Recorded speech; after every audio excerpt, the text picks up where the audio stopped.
Hello बच्चों, let's read the question. The question says, according to Einstein, photo emission occurs only when incident radiation must be very intense, metal surface must be very smooth, incident radiation must fall over the surface for a sufficient time, and the frequency of the incident radiation exceeds threshold frequency.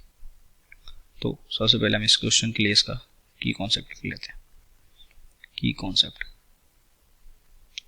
और इस question के लिए जो की concept है that is photo emission.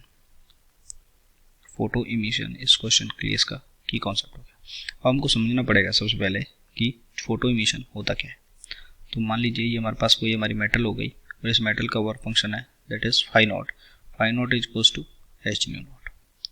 तो जब हम इस मेटल की सरफेस पर कोई बाहर से एक्सटर्नल सोर्स से लाइट गिराते हैं, ओके, लाइट गिराते हैं और वो लाइट की जो फ्रीक्वेंसी है वो न्यू नॉट से ज़्यादा होती है, तो यहाँ से इलेक्ट्रॉन का इमिशन हो जाता है.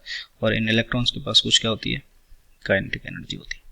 और ये जो इलेक्ट्रॉन निकले हैं इन इलेक्ट्रॉन्स को क्या बोलते हैं, फोटो इलेक्ट्रॉन. और इसी प्रोसेस को हम बोलते हैं फोटो इमिशन. अब देखिए इसकी कंडीशन क्या है कि जो यहाँ से जो एनर्जी आ रही है वो एनर्जी क्या होनी चाहिए, वर्क फंक्शन से ज़्यादा होनी. So what does it mean, it mean कि जो एच न्यू है वो ज़्यादा होना चाहिए किससे, वर्क फंक्शन से. एच न्यू जो है वो फाई नॉट से ज़्यादा होना चाहिए, तभी इलेक्ट्रॉन का इमिशन हो पाएगा और तभी फोटो इमिशन अकर होगा. ओके, और जो अगर एच न्यू फाई नॉट से इक्वल ग्रेड ज़्यादा होना चाहिए, हमने पहले ही बोला गया कि इलेक्ट्रॉन के इमिशन के लिए new is greater than new not, यानी कि जो ये न्यू नॉट है ये क्या है, मिनिमम फ्रीक्वेंसी है, इससे ज़्यादा होना चाहिए फ्रीक्वेंसी जो हम लाइट इंसिडेंट करा रहे हैं उसका. तो यहाँ से इसी एनर्जी को हम क्या बोलते हैं, इसी फ्रीक्वेंसी को थ्रेशोल्ड फ्रीक्वेंसी.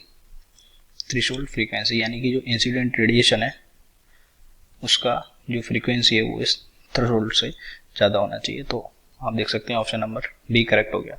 और फोटो इमिशन के लिए इसके अलावा कोई भी कंडीशन नहीं है, यानी कि incident radiation must be very intense, ये भी कोई कंडीशन नहीं है. Metal surface must be smooth, ये भी कोई कंडीशन नहीं है. कंडीशन इज कि जो मेटल का वर्क फंक्शन है उससे ज़्यादा होनी चाहिए क्या, जो हम लाइट इंसिडेंट करा रहे हैं उसकी energy. Incident radiation must fall over the surface for a sufficient time, ये भी कोई कंडीशन नहीं है. तो option number D is correct. I hope you understood it well. Best of you.